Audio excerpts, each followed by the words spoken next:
Buenas noches, felicitaciones a Blasina y asociados por el desarrollo de esta jornada. Voy a ser breve. Biocrop es una plataforma de bioinsumos con el foco puesto en moléculas, no en organismos vivos, pero también tenemos en plan desarrollar algunos organismos vivos más bien endofíticos, pero nuestro foco está puesto en las moléculas. Las moléculas son producidas por microorganismos y la gran ventaja que tienen es que son más compatibles para usar con cualquier sustancia química, lo que las hace bastante más amigables para integrar la biología con la química. Y el título que le pusimos coincide mucho, la verdad que yo no hablé antes con la colega de INIA, pero increíblemente puso el dedo en donde nosotros queríamos hacer énfasis también hoy, y pusimos recuperando la biodiversidad. Allá en el fondo hay un campo natural que probablemente, no sé, pueda producir 3.500 kilos de materia seca al año, que puede ser mejorada con manejo, y de este lado hay una agricultura. Allá hay un sistema cerrado que sobrevive con lo mismo que produce, con la fotosíntesis de un montón de especies que están allá, pero no está preparado, ni su objetivo es producir 5.000 kilos de trigo. Tampoco está preparado, ni su objetivo es lograr 4.000 kilos de soja o 10.000 kilos de maíz. Cuando queremos hacer eso, perdemos biodiversidad, ya de pique. Y es un término que, si bien parece que todos entendemos, cuando la perdemos, perdemos una serie de cosas que el suelo tiene para dar y no las puede dar porque hemos bajado la cantidad de especies encima del suelo. Al bajar la cantidad de especies, baja la cantidad de raíces. Y ahí empieza toda esta historia de la pérdida de biodiversidad. Voy a ser breve y hablar de tres cosas. ¿Qué diferencia entiendo yo entre tierra y suelo? ¿Cómo afectamos nosotros con lo que hacemos arriba la biodiversidad y qué herramientas tenemos para recuperar la vida biológica del suelo? Esto es no se fijen exactamente en la textura del lado izquierdo, pero lo que quiero significar con eso es que hablar de tierra es hablar de un sustrato mineral que tiene fracciones de mayor a menor, más finas en el lado de arriba y más gruesas en la roca madre, y un suelo es otra cosa.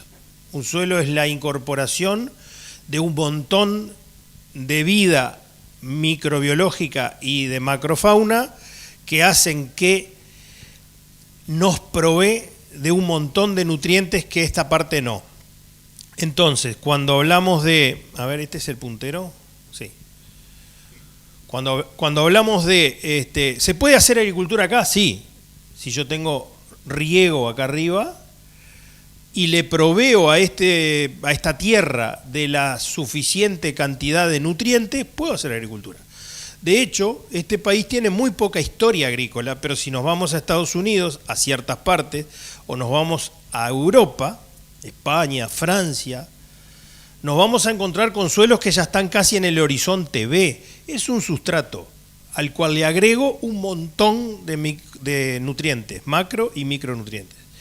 En cambio, el suelo, en la medida de que puedo salvaguardar su calidad, puedo obtener de él ciertas cosas que harían que mi agricultura fuera más rentable, con menos uso de químicos.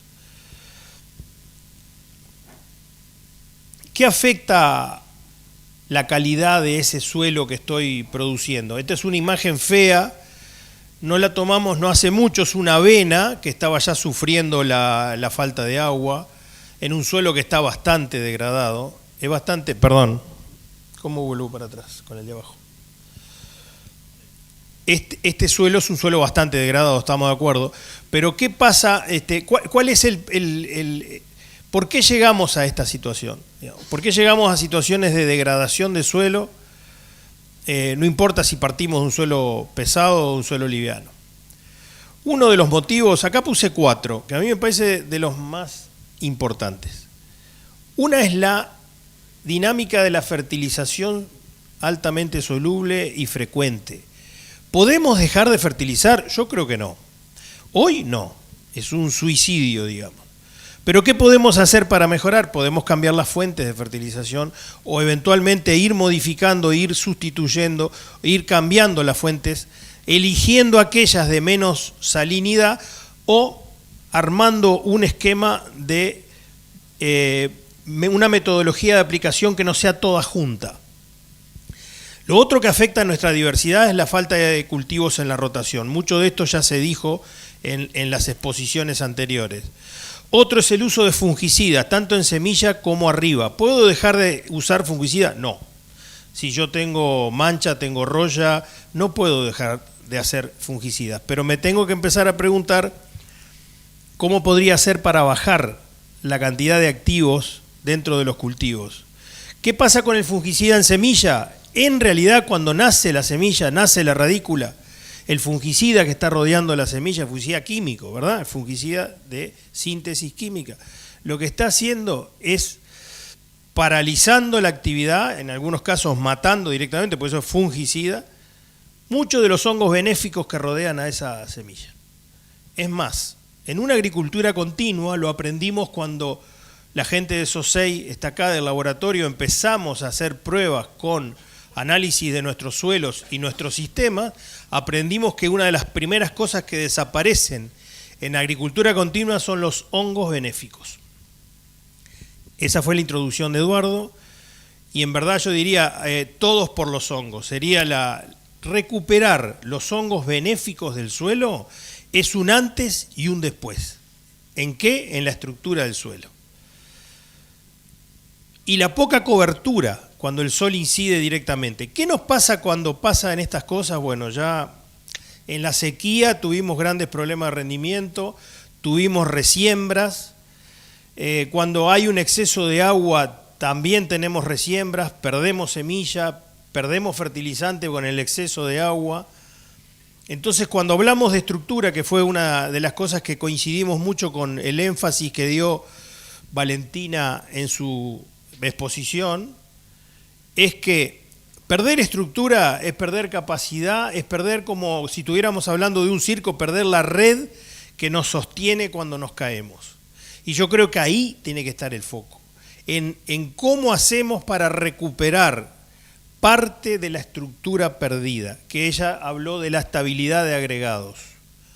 ¿Por qué? Porque en eso va el desarrollo de raíces, porque en eso va el almacenamiento de agua, porque en eso va cómo mejoro, cómo salgo de los excesos.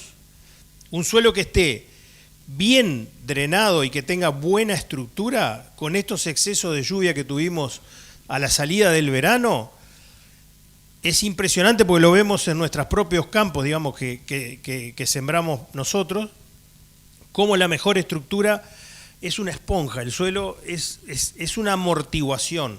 En muchos de los suelos agrícolas del país se ha perdido esto. Por eso nuestro énfasis está en ese punto. Miren una sola gráfica que habla del oxígeno del suelo, ahí abajo está medido en oxígeno de presión parcial, cómo afecta la tasa de absorción de fósforo y potasio. El fósforo es el verde, el potasio es el azul. Con 20 de presión parcial, que es un suelo muy bien aireado, no tiene ningún problema, es el 100% de absorción. Miren con 5 y con 0,5 cómo se pierde la eficiencia de absorción de fósforo y potasio. Perdón. Bueno, no estoy haciendo para atrás. Bien, es nada más que un gráfico. Podemos hablar de acidez, que también se habló en las exposiciones anteriores, y con un pH 5,5, que creo que es el de la gran mayoría de los suelos agrícolas del litoral, con un pH 5,5, cada 100, si yo pongo 100 kilos de un fertilizante fosfatado cualquiera, no voy a utilizar más que el 40%. ¿Se pierde el resto? Y si lo puse al voleo y llovió fuerte y tengo un suelo con pendiente, se me va a ir para el arroyo. Pero pónganle que lo pusimos en el surco de siembra. Cada 100 kilos, 40 se usan y 60 no. ¿Se pierde? No, el suelo lo retiene en los minerales y en la fracción orgánica. ¿Quién tiene la llave para liberar ese fósforo? Los microorganismos del suelo. como no se ven, una vez dijo Eduardo, no se ven, no le damos demasiada importancia. Para restaurar esa biodiversidad perdida es necesario, arriba, tener una rotación de cultivos, lo más diversa posible. Aprendimos hace poco en un curso de microbiología en Brasil que también importa la genética de los materiales de cada cultivo. Es decir, si yo puedo variar la soja en el potrero que el año pasado hice una 9.2, tengo una soja, cualquier otra, digamos, de grupo 6, y la cambio de sitio, eso importa, porque cada variedad genética de cada cultivo elige microorganismos específicos. Entonces, haciendo una variación genética de cada cultivo de los que estoy poniendo y de los cultivos en sí, estoy logrando la mayor biodiversidad debajo del suelo. Y lo que puse arriba, en rotación de cultivos, lo puedo obtener abajo. ¿En qué ayudamos nosotros desde Biocrop? En alimentar la microbiología nativa del suelo. ¿Cómo lo hacemos? A través de moléculas producidas por ellos mismos. Aquí debajo están todos los renombrados, los Messi, los Suárez, están todos aquí, digamos, están los Bacillus, la Tricoderma, pueden estar en diferentes volúmenes o cantidades, unidades formadoras de colonia, en función de la calidad del suelo y de la historia del suelo. Pero ahí están.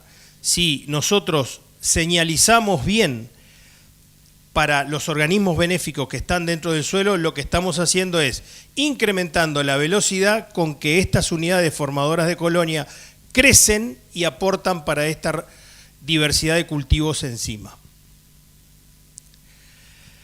Esta es una gráfica que simplemente a nivel de laboratorio se llegó a lograr a 72 horas después de aplicado el prebiótico, que es en base a moléculas, 1.700 biomoléculas, un incremento de 5.000% en unidades formadoras de colonia sin especificar cuál, en general.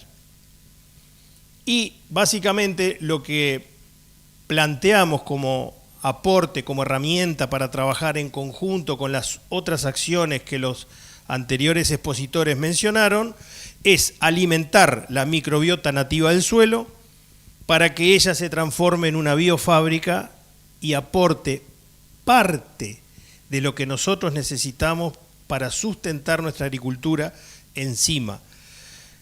¿Quiere decir que sustituyo fertilizantes? No. Quiere decir que yo complemento el trabajo de los fertilizantes y hago que sean más eficientes con el uso de tecnologías como esta. ¿Puede esta tecnología compatibilizar con organismos vivos? Absolutamente que sí, porque necesitamos inocular semilla, precisamos usar simbióticos, precisamos utilizar endofíticos. Esto es netamente compatible con organismos vivos porque se hace a partir de organismos vivos. El mensaje último es que nosotros, cada vez que hablamos con productores y nos ponemos a hablar de esta tecnología, siempre terminamos hablando de nutrición.